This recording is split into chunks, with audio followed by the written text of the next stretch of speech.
Okay. Good day to everyone. My name is Yash and this is Kshitij. And the topic for today's conversation is the new Environment Impact Assessment Draft 2020. Now, as we all are aware that recently, a few months ago, the EIA draft notification was mentioned, was put in the public domain. Now, if we talk about environment in itself, now environment is something which is a very important aspect as well as a subject which is debated around the world.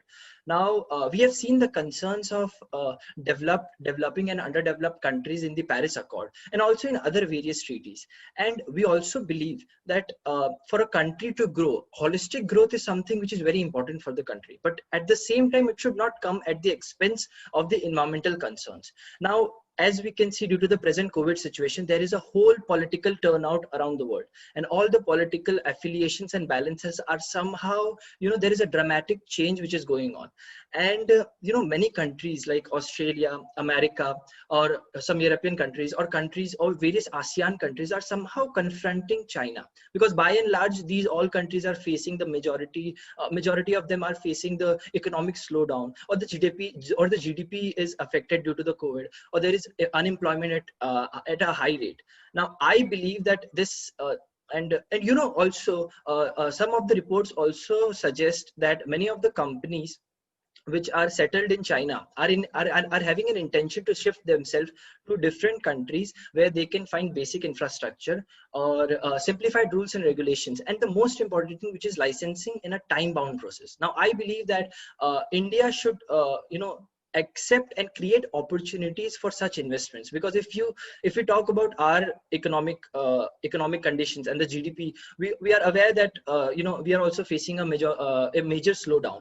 And I believe it's very important at this period of time that we revisit the economic policy as well as the environmental policies, in order to increase the FDI as well as the local investment. Now, we all are aware, especially in India, how environment policies work, and the implementation is something which is such a cumbersome job that it brings out inordinate delays. And apart from these technical problems, we also have seen that many of the times in the past, when there has been a project which is of national importance, it has been always obstructed by either some organization by instigating public agitation or filing writ petitions in various courts of the country, just in order to delay the project. And if you go to the core of these organizations, you'll find that these are all funded NGOs which have a very clear objective, which is to delay nuclear power plants or construction of dams and etc. Now, I believe that the leniency that this revisiting of the policy brings, this was something which was very much required. Red tapeism is something which is at peak regarding the environmental policy and the clearance that we get. And environmental clearance should not be like, as I could have analyzed, the policies has been made more transparent and expedient. I believe that environment clearance is not something which should take up many years for a company to get. So yeah, it was necessary for me. Right, yes. So with respect to what you said, I completely agree. With respect to how GDP and all of that plays an important role in determining a country's position in the world. And especially in India today, we see the government aggressively pushing for making India a manufacturing hub through the Make in India movement, and also greatly pushing for infrastructural projects for both cities as well as industries in the country. But it is important to understand, it's actually imperative to understand that in order to get this GDP growth or this kind of GDP influx into our country, it is necessary for us to develop our infrastructure to an extent that people are willing to come into our country and actually invest into our country. Now, how can we do this? One would obviously mean reducing the fiscal aspect of our economic policy by reducing taxes and all of that. That would be one incentive.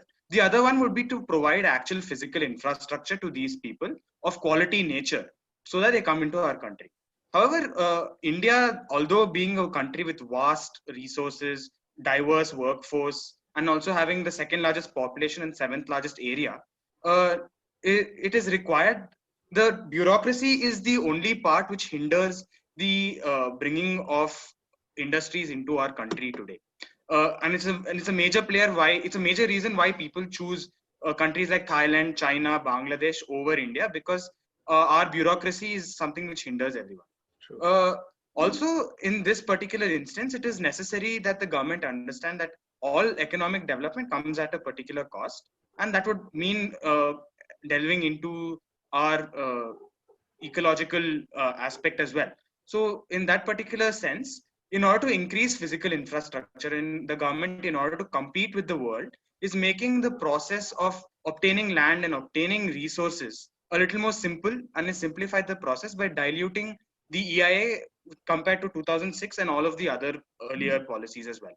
So this way, it would be easier for these countries, for these project prospects to actually get permission to start business easier. So instead of waiting 230 days, they now have to wait lesser days, which means that there is lesser scope for red tapeism to actually seep in, and that means there will be lesser corruption as well. However, there have been arguments that this dilutes the entire process. However, in my opinion, I don't see that happening.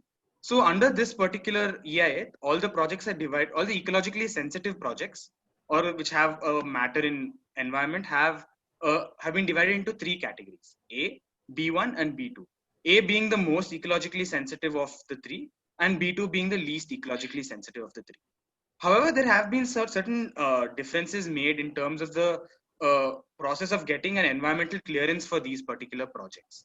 So for A projects as well as B1 projects, the following are the steps that have to be taken. First is scoping. So what is scoping? Scoping has been defined in the EIA, the Environmental Impact Assessment of 2020, and it can be understood as the preliminary scouting that is done in order to understand what the environmental impact of a particular project would be. So after the scoping is done, there would be a preparation of a draft environmental impact assessment report, which would basically work on assumptions and calculations as to what the project prospect believes the environmental impact would be. After that, there would be another stage where real information would be collected, and then the final EIA, final environmental impact assessment, is produced before a committee. So this committee is known as the appraisal committee, which looks into the facts and vets the entire process. And only after vetting the entire process would they grant or reject a environmental clearance to a particular project. Now, two other very important additions in the EIA would be one, the term strategic. So the government does not require permission to build on strategy. The government made it very clear that for strategic projects to come up, there would be no prior environmental clearance required.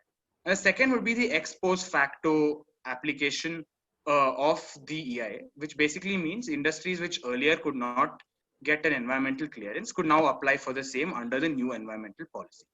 With that, I see the entire lens of the environmental impact assessment as put forth by a lot of people in the lens of how it has polarized two particular groups. On one end, we have the environmentalists and the conservationists.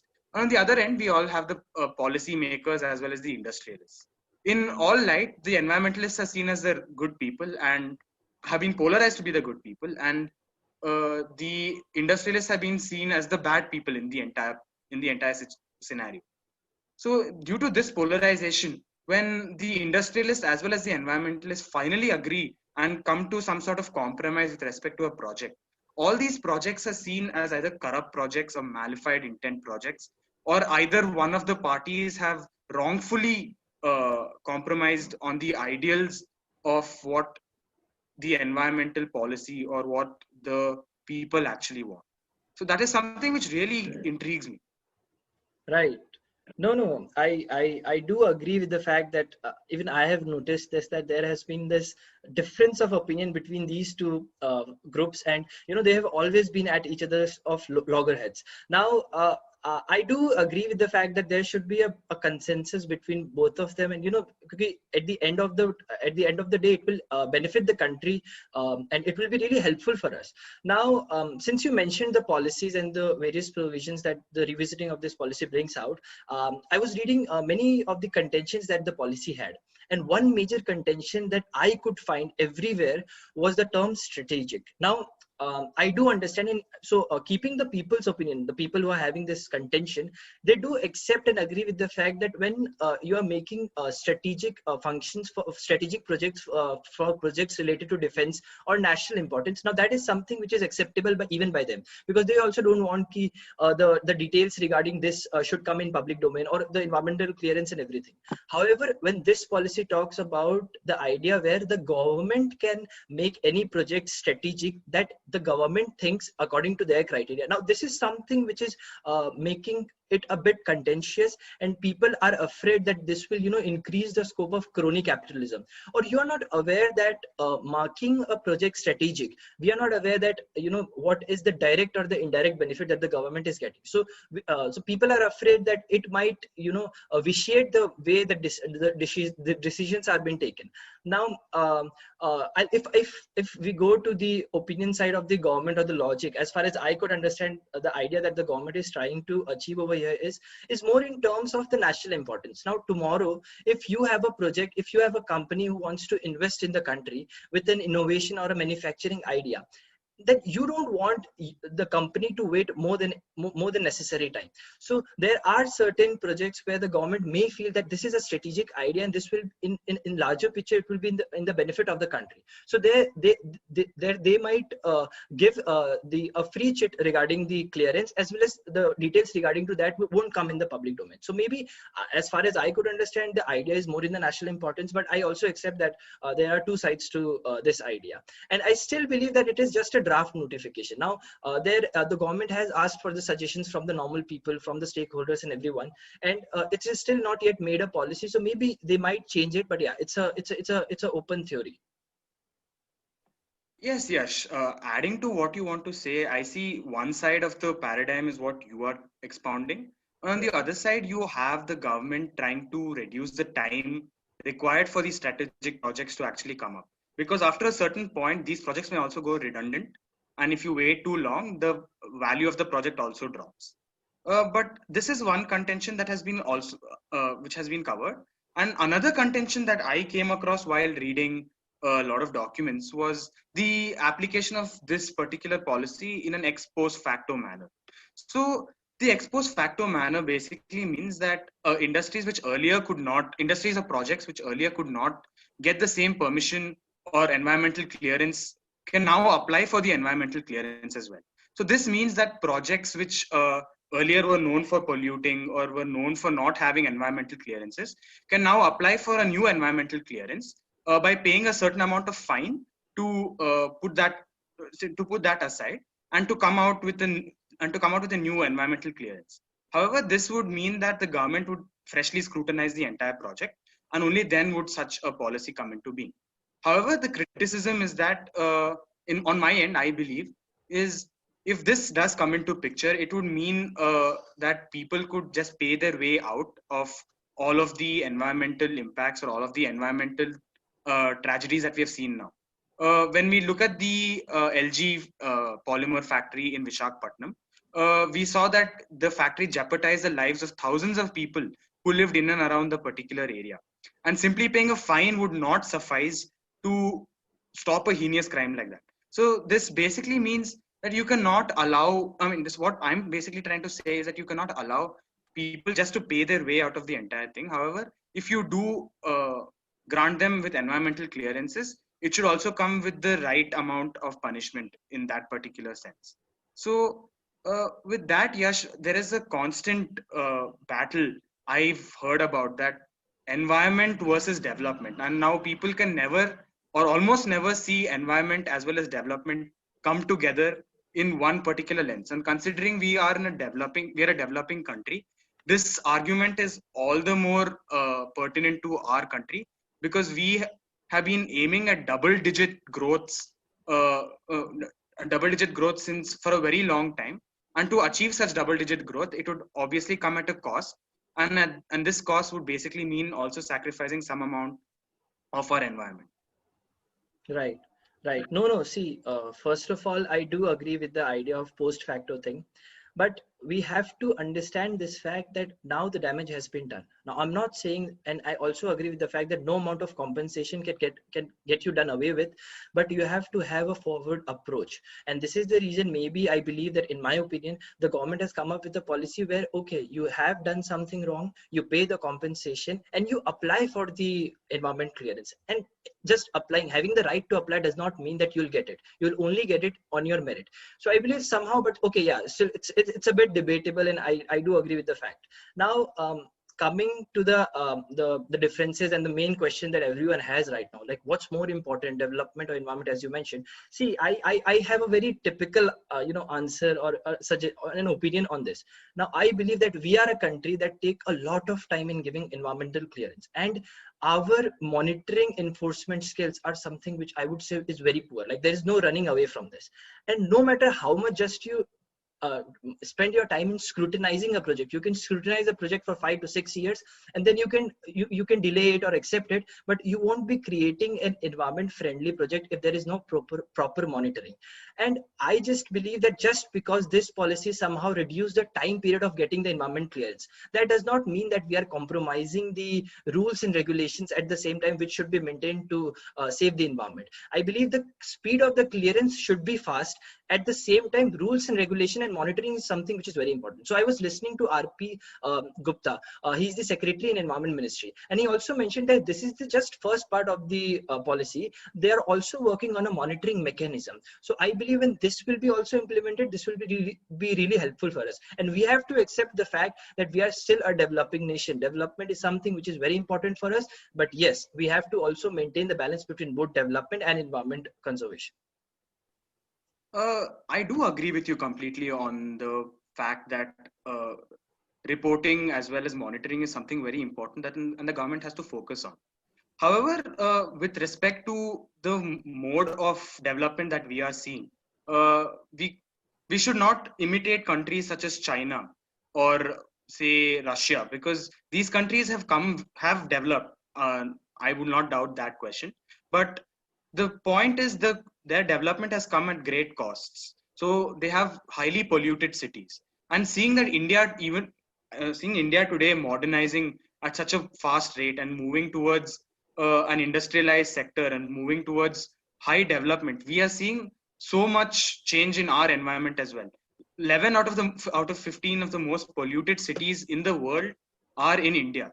So we see that environmentally, even in terms of aptitude, we as people are not very focused about it.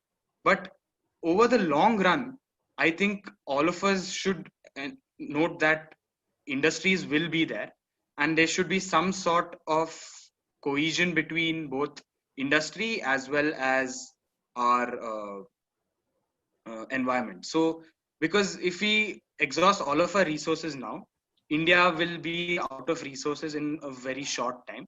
And this should not be a situation which affects our entire, jeopardizes our entire future as a superpower or as any country which has a standing on the international front a few years from now. Fair enough. Thank you. Yeah. So with that, guys, I hope Yash and I have answered a few questions or have given you some thoughts to ponder about in our video. However, we understand due to the short period of the video, we could not answer all of your questions.